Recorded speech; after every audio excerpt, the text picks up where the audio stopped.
안녕하세요. 아직 미혼인 32세 현진이라고 합니다. 우연히 동료를 통해서 이 라디오 채널을 알게 됐습니다. 그 후 저는 여기에서 거의 단골 청취자가 됐습니다. 저는 항상 왜 좋은 사람들은 항상 상처를 받고 나쁜 사람들은 자신이 한 일에 대해서 결코 벌을 받지 않는지 궁금했습니다. 하지만 우리 사촌에 대한 이야기는 제 생각을 완전히 바꿨습니다. 그의 삶이 궁금하신가요? 다음은 제 비열한 사촌의 이야기입니다. 저에게는 3살 연상의 사촌이 있습니다. 저는 종종 사촌을 조남이라는 이름으로 부릅니다. 조남은 어릴 때부터 남보다 재능 있고 지적인 모습을 항상 보여왔습니다. 하지만 저는 그가 정말로 특별한 것을 가지고 있다고 느끼지 않았습니다. 조남이 하는 일은 그저 외모와 말솜씨에 의존해서 좋은 결과를 얻는 것뿐입니다. 대학 졸업 후 조남은 작은 집을 빌려서 서울에서 살았습니다. 조남은 대형 미디어 기업에서 일합니다. 사촌이 그의 전처를 만난 것도 그곳에서였습니다.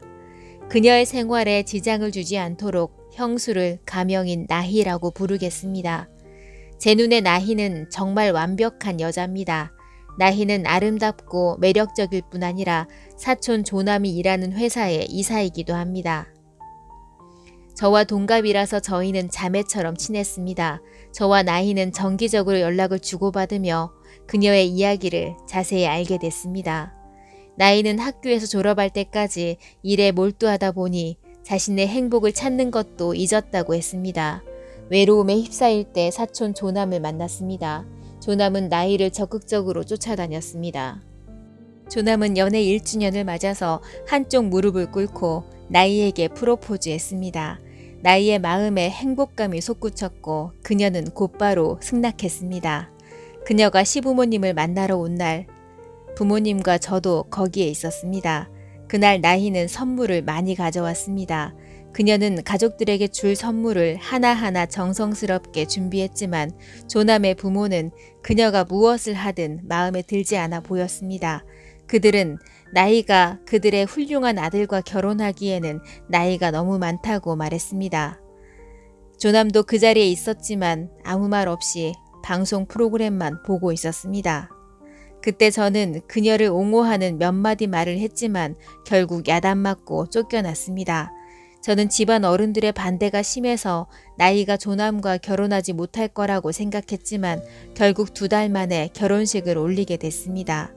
부모님은 나희가 서울에 집을 사서 조남의 명의로 등기해준다고 말하자 큰어머니와 큰아버지가 결혼 반대 얘기를 그만뒀다고 했습니다. 결혼 후 그들은 서울의 한 아파트로 이사해서 함께 지냈습니다. 하지만 결혼 3개월 만에 나희의 시부모가 계속 전화를 걸어서 빨리 임신하라고 재촉하면서 결혼 생활이 그리 순탄치만은 않았습니다. 그녀는 당시 열심히 일하고 싶었지만 시부모님의 뜻에 따라서 급하게 임신했습니다. 불행히도 그녀는 몸이 건강하지가 않았고 덜 먹기 시작했고 자주 피곤해했습니다. 그녀는 아이를 잘 돌보려고 회사를 그만두기로 했습니다. 그녀는 자신의 이상을 과감하게 무시했습니다. 하지만 그녀의 그런 희생에 사촌인 조남은 몹시 화를 냈습니다. 조남은 그녀가 모든 것을 이기적으로 했고 상의하지 않았다고 했습니다. 조남은 그녀가 일을 그만두면 집안의 경제가 어려워질 것을 끊임없이 이야기했습니다. 그는 늘 모든 책임을 아내 탓으로 돌리고 게으른 아내와 결혼하기에는 자신이 불행한 사람이라고 한탄했습니다. 그는 나희의 부모님이 맛있는 음식을 만들어서 가져다 준 것조차도 낭비라고 비판하기도 했습니다. 그는 자신이 겪고 있는 일에 대해 끊임없이 불평하지만 아내 나희가 임신하고 항상 모든 것을 지출하고 있다는 것을 잊어버렸습니다. 임신 중 그녀는 친어머니와 함께 있고 싶다고 말했지만 조남은 늘 반대했습니다. 그는 어머니가 나희를 돌보겠다고 말했다며 그녀를 고향에 있는 시댁으로 데려갔습니다. 그 당시 저는 그녀를 자주 찾아갔지만 그녀의 눈빛은 늘 고독한 모습이었습니다. 그녀는 조남이 한마디 안부도 없이 그녀를 시부모와 지내게 해서 크게 실망했을 것입니다. 그녀가 임신했을 때도 수다쟁이인 큰어머니는 종종 그녀를 흠잡고 나무랬습니다. 아이를 낳은 날 사촌인 조남은 일찍 모습을 드러내지도 않고 아이를 낳고 나서야 나타났습니다. 하지만 그녀가 딸을 낳았다는 소식을 듣고 그와 그의 부모는 갑자기 한숨을 쉬었습니다. 그 순간 분만실 밖에 서서 그녀의 결혼 반지를 맡아 들고 서 있는데 정말 부담스러웠습니다.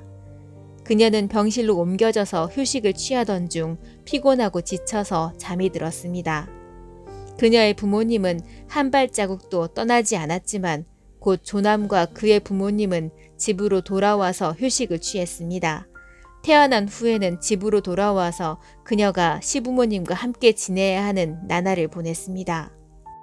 딸을 낳았다는 사실이 큰어머니를 많이 불쾌하게 했습니다.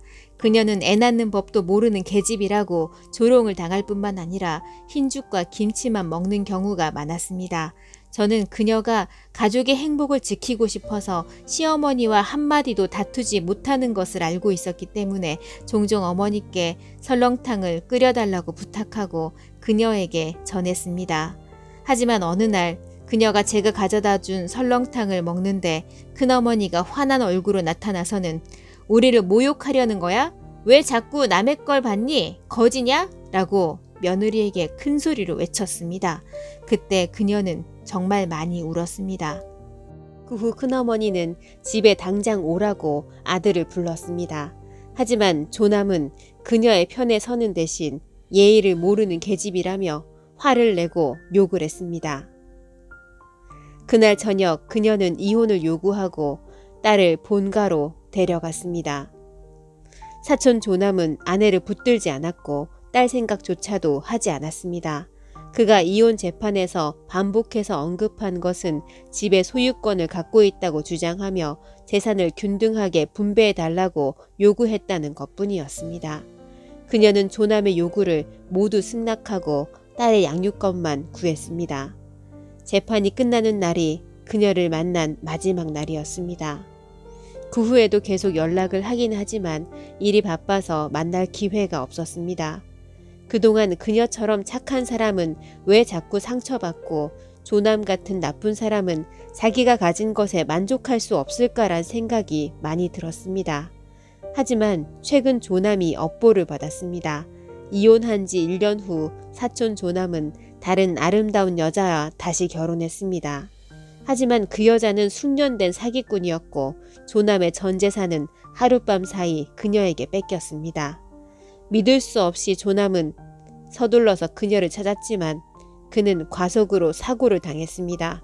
사고로 인해서 조남은 크게 다치지는 않았지만 아이를 가질 수 없게 됐습니다.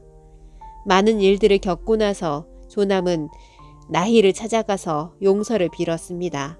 하지만 나희는 한때 저에게 그 남자가 한 짓을 절대 용서하지 않을 거라고 말했습니다. 솔직히 친척이 불행하기를 바라지는 않지만 조남이 나쁜 사람이라서 겪는 일들도 당연하다고 생각합니다. 여러분도 저와 같은 생각을 하고 계신가요?